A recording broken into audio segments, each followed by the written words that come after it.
Réalisation du support, partie 2. Donc maintenant, ce qui nous intéresse, c'est de faire les trois emplacements pour nos différentes pièces. Donc on va cliquer sur la face du milieu, du dessus. On va faire créer une nouvelle esquisse. Et ce que l'on va faire, donc ça va être l'emplacement au milieu pour notre sphère. Donc on va faire donc un arc de cercle. On va le positionner, donc un clic gauche au centre, un deuxième clic gauche pour commencer notre tracé et un troisième pour faire notre arc de cercle. Maintenant, ce qui nous reste, c'est de finir fermer notre contour. Donc en prenant l'outil ligne, on fait un point, un clic sur le premier point de notre arc de cercle et un deuxième pour terminer notre tracé. On vous indique qu'il y a un souci concernant la contrainte numéro 6, tout simplement parce qu'elle n'a pas besoin d'être notée puisqu'on a limité les déplacements de notre point du dessus et du dessous. Donc on va dans les contraintes et on peut supprimer la contrainte numéro 6. On la sélectionne et au clavier vous tapez sur la touche Supr.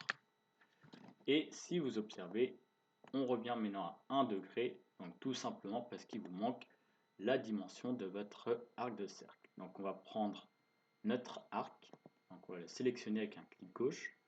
Vous allez prendre l'outil, donc fixer, donc nous c'est la contrainte d'un arc, donc la dimension, et donc comme c'est une sphère de 10 mm de diamètre, donc 5 de rayon, donc on va taper 5 pour le rayon. Et on valide en faisant OK. Donc on peut déplacer la valeur, plus de visibilité, et on peut quitter donc notre esquisse pour maintenant tirer de la matière. Donc nous, ce que l'on souhaite, c'est que ici, donc on ait l'emplacement pour notre sphère. Donc on va ici aller dans les icônes rouges. On va faire un enlèvement de matière par révolution. Donc quand on sélectionne, donc on vous indique que vous avez ici donc votre emplacement qui doit s'enlever. Donc il faut que ça soit sur l'axe vertical, puisque c'est sur l'axe sur lequel on a fait notre dessin.